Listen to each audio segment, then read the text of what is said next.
bioterroristas. Uma nova era do bioterrorismo caiu sobre os países vulneráveis, mudando o balanço do poder na região.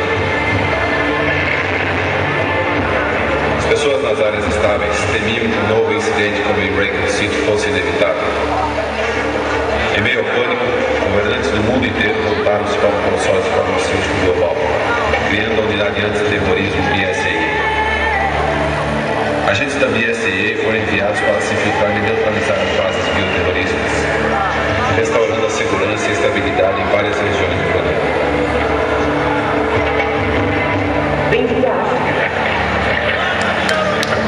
Meu nome é Sheila Allen. Chris Redfield.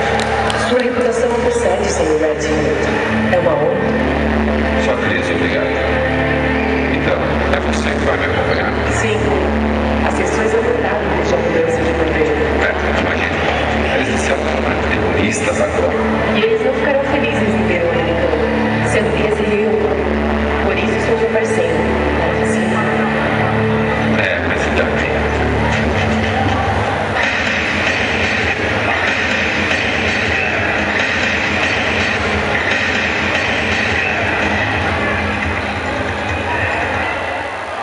As vítimas continuam aumentando, mesmo depois de todos esses anos em que lutei.